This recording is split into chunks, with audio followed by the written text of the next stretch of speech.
Vote গ্রহণ হবে 2026 সালের ফেব্রুয়ারি মাসের 12 তারিখ রোজ বৃহস্পতিবার। 12 ফেব্রুয়ারি হবে সংসদ নির্বাচন ও গণভোট। 29 ডিসেম্বর পর্যন্ত মনোনয়নপত্র দাখিল। সবাইকে আচরণবিধি মেনে সহযোগিতার আহ্বান ইসির। আমি আশা করি আপনাদের স্বতঃস্ফূর্ত অংশগ্রহণের মাধ্যমে ভোটের অনুষ্ঠান উৎসবের রূপ নেবে। তফসিলে সন্তুষ্ট বিএনপি, স্বাগত জানালো জামায়াত, এনসিপিও। উন্মোচিত হবে নতুন দিগন্ত, আশা নেতাদের। নির্বাচনের যে তফসিল ঘোষণা হয়েছে তাতে আমরা মোটামুটিভাবে সন্তুষ্ট। নির্বাচন কমিশন শিডিউল ঘোষণা করেছেন, তাদের উপর এখন সর্বোচ্চ দায়িত্বটা এসেছে। সরকার এবং নির্বাচন কমিশনকে ধন্যবাদ এবং স্বাগত জানাচ্ছি যে তারা ইলেকশনের তফসিল ঘোষণা করেছে। ভোটে জয়ী হলে দল নয়, জনগণের সরকার গঠন করবে বিএনপি। মন্তব্য তারেক রহমানের। মিথ্যা বলে দেশবাসীকে বিভ্রান্ত করছে কেউ কেউ। ভোটের পর নির্বাচিত সরকার চাইলে পদত্যাগ করবেন রাষ্ট্রপতি। যমুনা টেলিভিশনকে জানালেন পরবর্তী সংসদ নেতার অভিপ্রায়কে স্বাগত জানাবেন তিনি।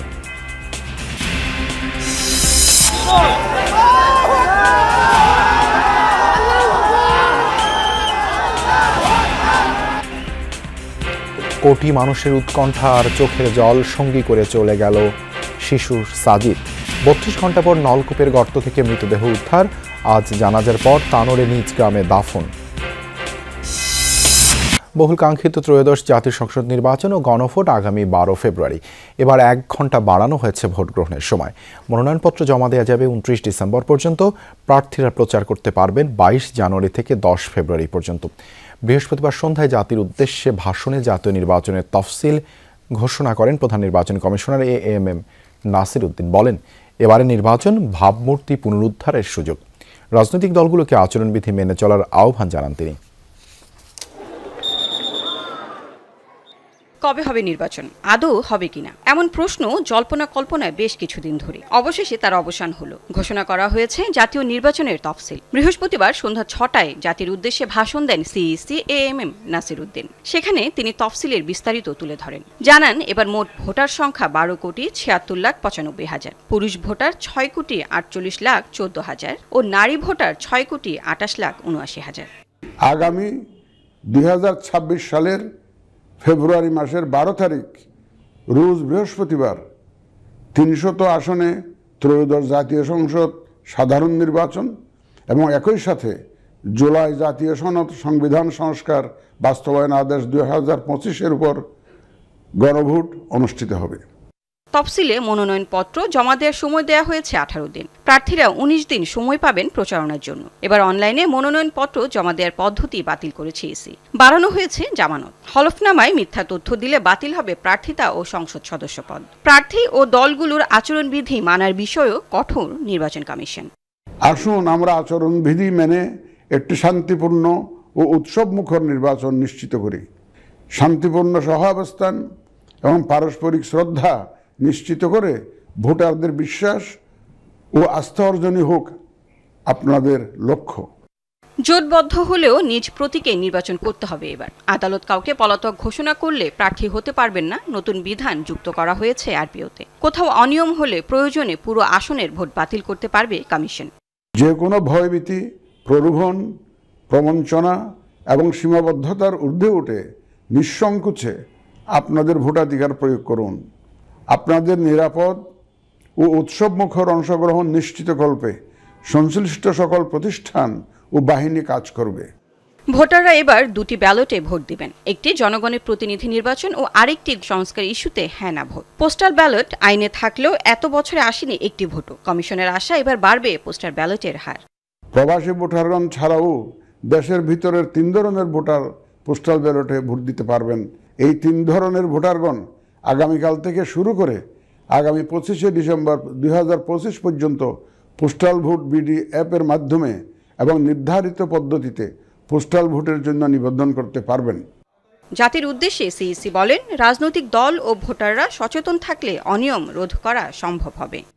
আপনাদের প্রতি আমার বিশেষ অনুরোধ, অসত্য এবং অসৎ উদ্দেশ্যে প্রচারিত কোনো তথ্যে কান দিবেন না।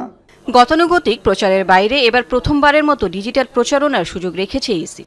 তবে এআই এর অপব্যবহার ভুয়া তথ্য, অনলাইন অপপ্রচার সব মিলিয়ে চ্যালেঞ্জও কম নয়। এসব মোকাবেলায় মনিটরিং সেল এবং সাইবার নজরদারি জোরদার করেছে ইসি। একই সাথে ভোটারদেরকেও সতর্ক এবং দায়িত্বশীল হওয়ার আহ্বান জানিয়েছে নির্বাচন কমিশন। লাভলি বিথি, যমুনা নিউজ, ঢাকা। ত্রয়োদশ জাতীয় সংসদ নির্বাচন এবং জুলাই জাতীয় সনদ বাস্তবায়ন আদেশের উপর গণভোটের তফসিল ঘোষণা করায় নির্বাচন কমিশনকে আন্তরিক শুভেচ্ছা ও অভিনন্দন জানিয়েছেন প্রধান উপদেষ্টা ডক্টর মোহাম্মদ ইউনূস। এক শুভেচ্ছা বার্তায় প্রধান উপদেষ্টা বলেন, এই তফসিল ঘোষণার মধ্যে দিয়ে বাংলাদেশের গণতান্ত্রিক অভিযাত্রা একটি গুরুত্বপূর্ণ মাইল ফলক অতিক্রম করল।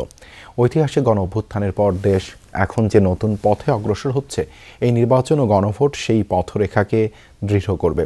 সেই সাথে এই নির্বাচন গণমানুষের মতকে প্রাধান্য দিবে এবং নতুন বাংলাদেশের ভিত্তি আরও সুসংহত করবে। দেশের রাজনৈতিক দল, প্রার্থী, গণমাধ্যম, সুশীল সমাজ এবং সর্বোপরি দেশের জনগণকে এই নির্বাচন ও গণভোটকে একটি জাতীয় ঐক্যের উদ্যোগ হিসেবে গ্রহণ করার আহ্বান জানান প্রধান উপদেষ্টা। সব জল্পনার অবসান ঘটিয়ে অবশেষে নির্বাচনের তফসিল এলো। তফসিল ঘোষণার মাধ্যমে বাংলাদেশের নতুন এক অধ্যায়ের সূচনা হয়েছে বলে মন্তব্য করেছেন রাজনৈতিক দলগুলো। স্বাগত জানিয়েছে নির্বাচন কমিশন ও অন্তর্বর্তী সরকারের তফসিলকে। তবে স্বচ্ছতা ও নিরপেক্ষতা নিয়ে সন্দেহ আছে কোনো কোনো রাজনীতিকের। অবশ্য সব প্রশ্নকে পাশ কাটিয়ে সুষ্ঠু নির্বাচনের মাধ্যমে গঠিত হবে জনগণের সরকার, সেই প্রত্যাশা সবার। 2026 সালের ফেব্রুয়ারি মাসের 12 তারিখ রোজ বৃহস্পতিবার 300 আসনে ত্রয়োদশ জাতীয় সংসদ সাধারণ নির্বাচন। প্রধান নির্বাচন কমিশনার তফসিল ঘোষণার পর কেটে গেছে সব অনিশ্চয়তা। ভোটের দিনক্ষণ পেয়ে সাধুবাদ জানাচ্ছেন বিভিন্ন রাজনৈতিক দল। এই তফসিলে স্বস্তি আর সন্তুষ্টি প্রকাশ করেছে বিএনপি। দলটির মহাসচিব মির্জা ফখরুল ইসলাম আলমগীর বলেন, সিইসির ঘোষণায় আশ্বস্ত দেশবাসী।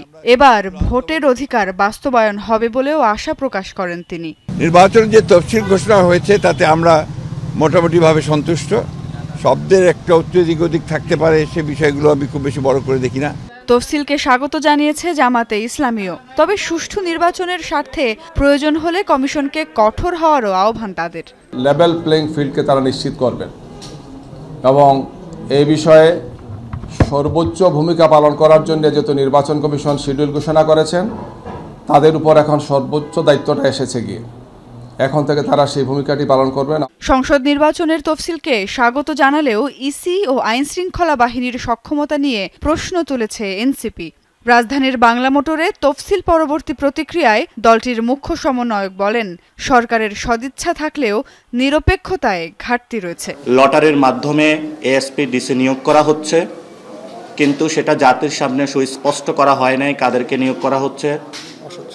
এটা অস্বচ্ছ প্রক্রিয়ার মধ্যে করা হচ্ছে এবং সরকার গণভোটের যে প্রশ্নবোধক চিহ্নগুলো রেখেছিল সে বিষয়ে আমরা সুস্পষ্ট ব্যাখ্যা চেয়েছিলাম। আমরা এই পর্যন্ত কোনো সুস্পষ্ট ব্যাখ্যা পাইনি। তফসিলকে স্বাগত জানিয়ে বিপ্লবী ওয়ার্কার্স পার্টির সাধারণ সম্পাদক বলেন, ভোটারদের অংশগ্রহণ থাকলে নির্বাচন গ্রহণযোগ্যতা পাবে। প্রতিক্রিয়া জানিয়েছে গণ অধিকার পরিষদও। আমরা জাতীয় নির্বাচন এবং জুলাই সনদের আমরা তার পক্ষে আমরা হ্যাঁ ভোট দিয়ে আমরা বাংলাদেশ তার গণতান্ত্রিক অভিযাত্রা পথে হাঁটতে পারবে এবং এটা বাংলাদেশের ইতিহাসে একটা গুরুত্বপূর্ণ মাইল ফলক হিসেবে এটা চিহ্নিত হবে। নির্বাচন কমিশন যেভাবে সাহসিকতার সহিত তারিখ ঘোষণা করেছে, যেভাবে সরকার নির্বাচনের তারিখ গঠনের ব্যাপারে তারাও যেভাবে আসলে নির্বাচন কমিশনকে সহযোগিতা করেছে, আমরা নির্বাচন কমিশন এবং সরকারকে ধন্যবাদ জানাচ্ছি। ত্রয়োদশ সংসদ নির্বাচনের মাধ্যমে বাংলাদেশে নতুন এক অধ্যায়ের সূচনা হবে এমন আশা রাজনৈতিক দলগুলোর। তবে লেভেল প্লেইং ফিল্ড তৈরি করতে সরকার এবং নির্বাচন কমিশনের কঠোর ভূমিকা চান তারা। সুমাইয়া ঐশী, যমুনা নিউজ, ঢাকা। বিএনপির দেশ গড়ার পরিকল্পনা ঘরে ঘরে পৌঁছে দিতে নেতাকর্মীদের নির্দেশ দিয়েছেন ভারপ্রাপ্ত চেয়ারম্যান তারেক রহমান। বলেছেন, ভোটের মাধ্যমে ধানের শীষের পক্ষে জনগণের রায় আনতে হবে। রাজধানীতে এক অনুষ্ঠানে ভার্চুয়ালি যোগ দিয়ে তারেক রহমান বলেন, জনগণের সামনে উন্নয়ন পরিকল্পনা কেবল বিএনপিই তুলে ধরেছে। দলের নেতাকর্মীরা সক্রিয় না হলে দেশের অস্তিত্ব ও সার্বভৌমত্ব হুমকির মুখে পড়বে বলেও শঙ্কা প্রকাশ করেন বিএনপির ভারপ্রাপ্ত চেয়ারম্যান। বিএনপির ৩১ দফা কর্মসূচির বাইরে দক্ষ পেশাজীবীদের সমন্বয়ে জনগণের জীবন ঘনিষ্ঠ ৮টি পরিকল্পনা প্রস্তুত করেছে বিএনপি। রাজধানীর খামারবাড়ির কৃষিবিদ ইনস্টিটিউশন মিলনায়তনে দলের দেশ গড়ার সেই পরিকল্পনা তুলে ধরা হচ্ছে দায়িত্বশীল নেতাকর্মীদের সামনে, যা বাস্তবায়িত হলে সমাজের প্রতিটি শ্রেণী পেশার মানুষ উপকৃত হবেন বলে মনে করে বিএনপি। আমি 1 বছর আগে বলেছিলাম যে এই নির্বাচনটি আমরা যত সহজ ভাবছি, অ্যাকচুয়ালি নির্বাচনটি তত সহজ নয়। কর্মসূচির ৫ম দিনের সমাপনী অধিবেশনে যোগ দিয়ে দলটির ভারপ্রাপ্ত চেয়ারম্যান তারেক রহমান বলেন, বিএনপি কোনো স্বপ্ন দেখাচ্ছে না, পরিকল্পনা করছে। যে আমার মা, আমাদের সকলের নেত্রী দেশনেত্রী খালেদা জিয়ার শারীরিক কি অবস্থা, বা এটা বলে আমি আমার নিজের কষ্টের কথাই বলতে পারতাম আপনাদের কাছে, আমি কিন্তু সেটা আপনাদের সামনে তুলে ধরছি না।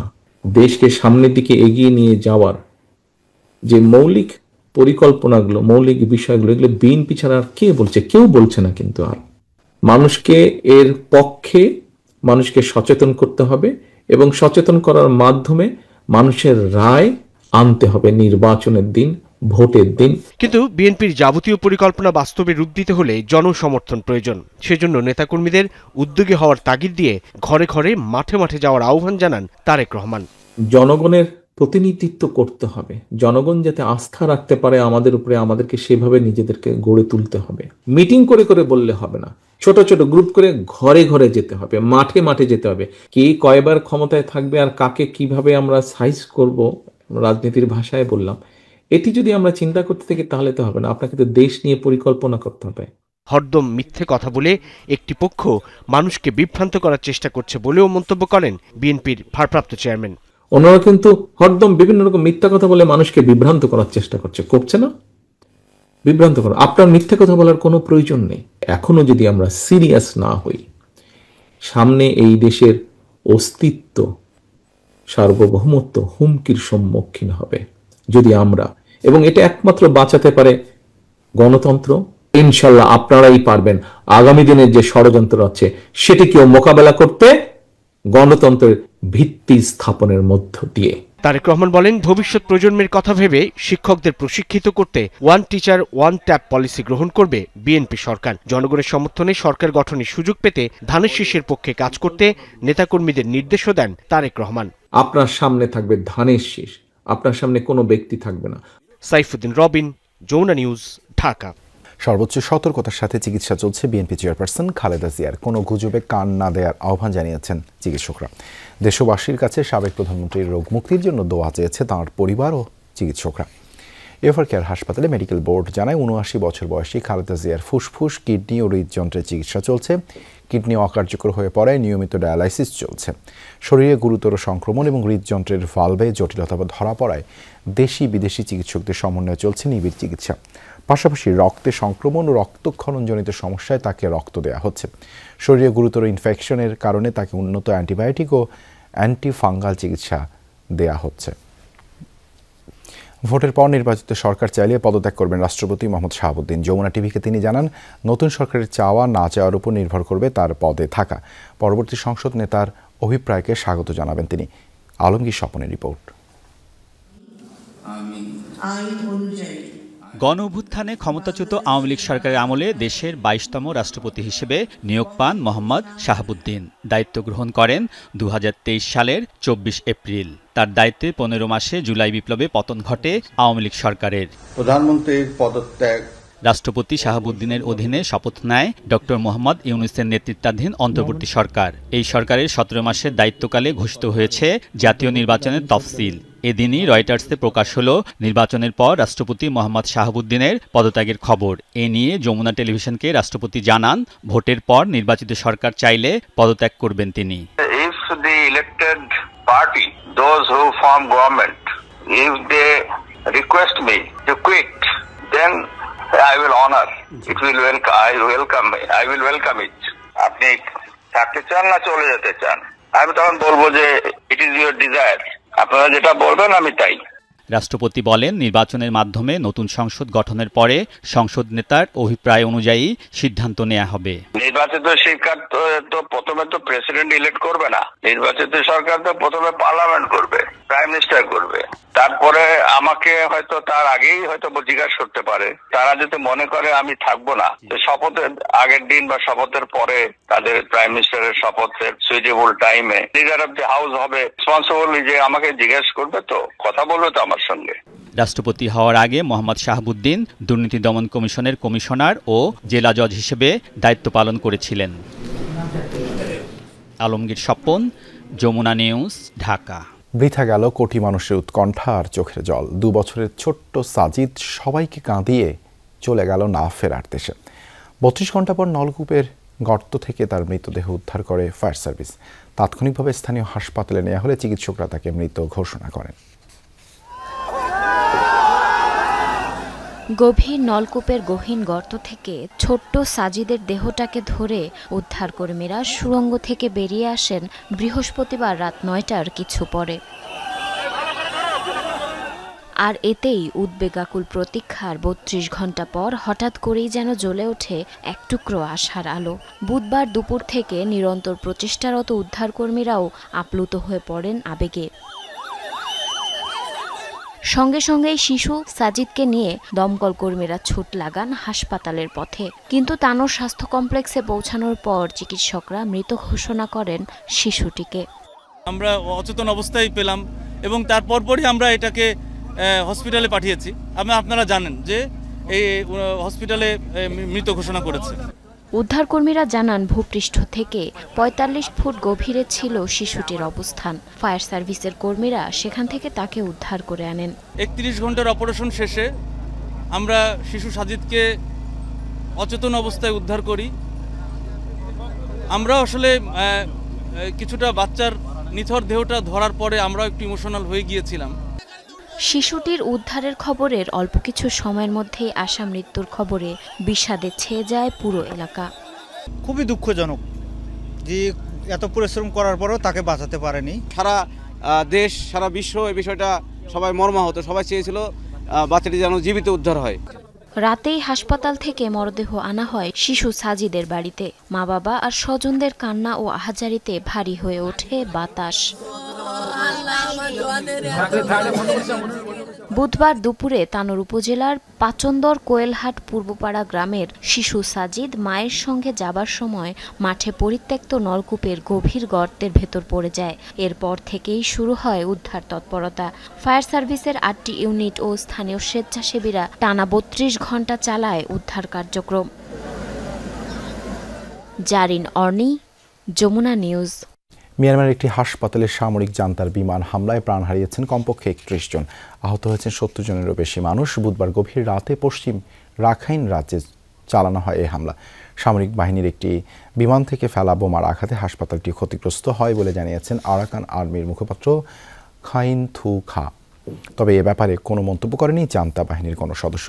উপকূলীয় রাজ্যটির বিভিন্ন অংশে বহুদিন ধরেই শাসক জান্তার সঙ্গে লড়াই চলেছে বিদ্রোহী গোষ্ঠী আরাকান আর্মির।